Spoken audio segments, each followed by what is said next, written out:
It's Graceful Chapel Accra coming your way once again with Time with Pastor JC. Stay connected with me for the next 5 minutes. You would be blessed. It's our emphasis on important things that believers would focus our attention on doing things that heaven values. I'll share a short story with us. In the late 1900s, there was a company called Excite. Those of us who have lived long may remember that company. They ran an email service. They ran a search engine service in the early days of computers. At that same period, a new company, looked very small and insignificant, called Google, came on the block. And Excite had the opportunity to buy Google because it had been offered to them. They had the opportunity to buy it for less than $1 million. But looking at a small company which was trying to use new technology, Excite passed up that opportunity. And after a few years, that company is almost extinct. And Google is such a huge industry today. Who would have thought that that little company called Google would blossom into the giant it is today? But Excite could not see far. They could not recognize the value of the new technology that was being introduced, and they lost the opportunity. Today I read a short text just to buttress my point, and it's about two brothers, twins, Jacob and Esau. So in Genesis chapter 25, right down from 29, the Bible tells us that once when Jacob was cooking some stew, Esau came in from the open country. He was famished, very hungry. He said to Jacob, "Quick, let me have some of that red stew. I am hungry." Jacob replied, "First, sell me your birthright." "Look, I am about to die," Esau said. "What good is the birthright to me?" But Jacob said, "Swear to me first." So he swore an oath to him, selling his birthright to Jacob.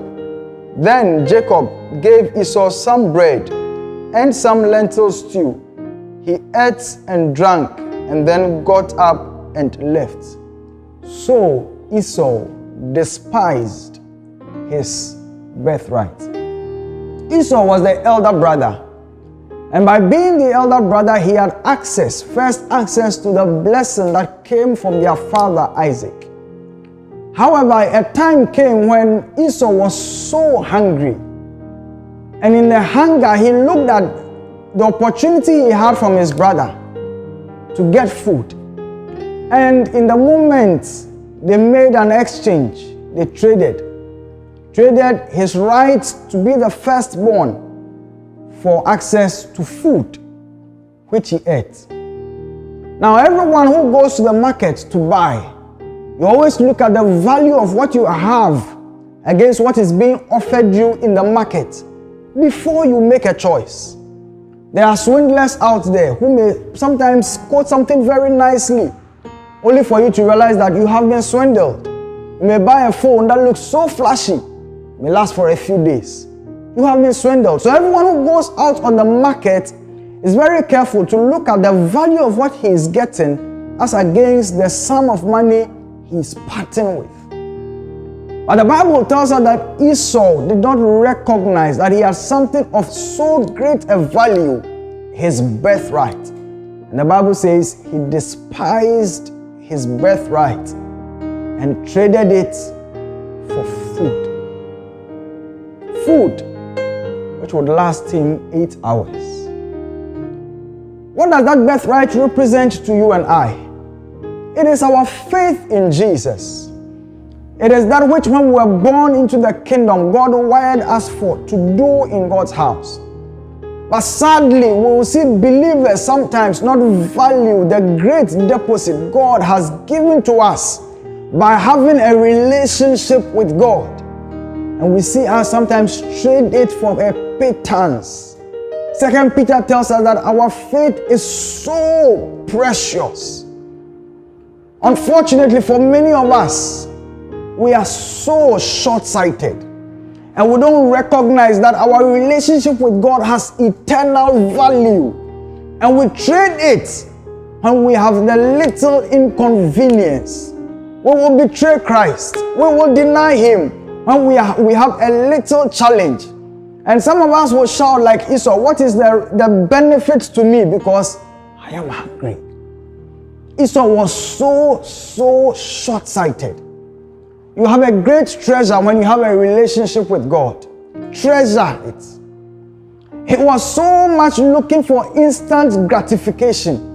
And we see so many believers in our day, they want it now.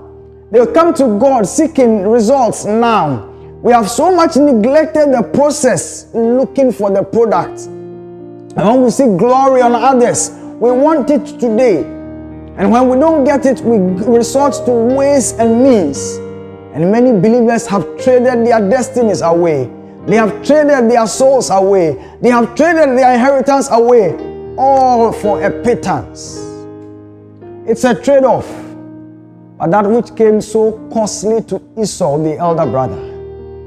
And the Bible tells us that after, when he regretted his decision, he sought it so carefully with tears, but it was too late. Esau and his lineage never amounted to much because of a rash decision in a moment of hunger. Dear friend, keep the faith. When the going gets tough, keep the faith. When it looks like sometimes God has even abandoned you, remember that faith is so precious. Guard it with all that you have. When sometimes it looks like even you are going down, remember that ticket is what guarantees you to be an overcomer in this world. For that's what the scriptures tell us. Who is he that overcomes the world? But he that believes in Jesus Christ. He will make you more than a conqueror if you will hold on. Don't be short-sighted. Don't seek always instant gratification. Focus on the process. He that has promised to bless you, he will come through for you. God bless you. Next week, I'll stay with this text as we continue to look at things of great value.